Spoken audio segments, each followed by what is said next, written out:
आदित्यजी तुमच्या मतदारसंघात मोठं सिरियस मॅटर आहे। आदित्यजी थांबा, तुमचे कॅमेरावाले सांगतो अजून रेडी नाही। आदित्यजी वरळीत हिट अँड रनची घटना घडली, कसं पाहता या घटनेचा रंग कुठेतरी याला येतोय असं पाहायला मिळतंय। आज सकाळी आपल्याला सर्वांना माहिती आहे एक हिट अँड रनची केस झालेली आहे। महत्त्वाची गोष्ट म्हणजे जो चालक होता तो फरार झालेला आहे। आत्ता सगळे वरिष्ठ पोलीस अधिकारी इथे आलेले आहेत। CCTVवरनं जे काही त्यांना मिळू शकलेलं त्यांनी ते घेतलेलं, कैद केलेलं आहे। जो चालक होता, जो तरुण मुलगा होता, त्याला आता पकडण्याचा पूर्ण प्रयत्न सुरू आहे। आमचं म्हणणं हेच राहील की ह्याच्यात तो लवकर पकडला पाहिजे आणि त्याला कडक शिक्षा झालीच पाहिजे।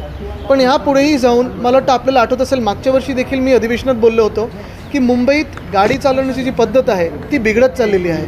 मग रॉंग साईड ड्रायव्हिंग असेल, सिग्नल तोडणं असेल, एकंदर वातावरण असं झालं की फिजिकल प्रेझेन्स कुठेतरी आपल्याला कायद्याचा दिसला पाहिजे आणि हा कायद्याचा दबाव असला तरच हे सगळं आटोक्यात येईल। मला वाटतं ह्याच केससोबत जसं मी सांगितलं की सगळीकडे ट्रॅफिक पोलीस दिसले पाहिजेत, गाड्यांना अडवलं गेलं पाहिजे, नुसतं CCTVवर आता भागून चालणार नाही।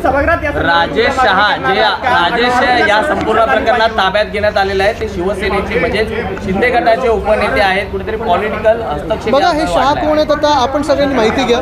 पण आमच्या इथे कोळीवाड्यातल्या एका व्यक्तीवर त्यांनी गाडी चालवलेली आहे आणि सगळ्यात महत्त्वाचं म्हणजे बघा, कोणी कुठच्याही पक्षाचं असलं तरी मी तरी आत्ता ते राजकीय करणार नाही, लगेच राजकीय रंग यायला मी देणार नाही।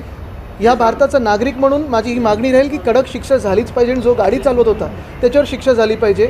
सगळे एव्हिडन्स आहेत, त्याच्यावर कारवाई झालीच पाहिजे। आत्ता राजकीय हस्तक्षेप नको, याच्यात ही सगळ्यांची अपेक्षा आहे। पुण्यातल्या घटनेनंतर ही दुसरी घटना आहे। पुण्यातल्या घटनेनंतर सभागृहात या संदर्भात मला वाटतं आम्ही पण उचललेलं आहे, आधी पण उचललेलं आहे। पण महत्त्वाची गोष्ट म्हणजे सभागृहात करण्यापेक्षा आत्ता पोलिसांनी कारवाई सुरू केलेली आहे। आमची अपेक्षा ही की लवकरात लवकर तो जो कोणी चालक असेल, तो मुलगा जो कोणी असेल, त्याला अटक झालीच पाहिजे आणि कारवाई झाली पाहिजे। अंमलबजावणी होत नाही, याकडे कसं पाहता? बघा, आता मी राजकीय आरोप परत सांगतो, ह्या घटनेवर आता करणार नाही। जरी ती व्यक्ती कुठच्याही राजकीय पक्षाची असेल किंवा गद्दार गटाची असेल, त्याच्यात मी जाणार नाही। मला वाटतं महत्त्वाची गोष्ट हीच आहे, आत्ता पोलिसांकडून एवढंच अपेक्षा आहे की कडक कारवाई व्हावी। आरोपीकडून कुठेतरी उनसे मिले हैं सीनियर PI ते हटवण्यात आलेले। मी तुम्हाला परत एकदा सांगतो, हे आमचे संस्कार नाही की प्रत्येक गोष्टीला राजकीय करायचं।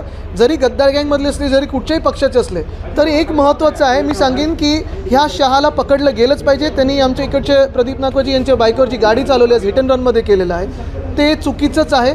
आणि माझी अपेक्षा हीच राहील की कुठूनही वरिष्ठ नेत्यांकडून फोन येऊ नये, जर आलाच तर कारवाई कुठपर्यंत गेलेली आहे आणि त्या मुलाला पकडले की नाही ह्याच्यावर असू।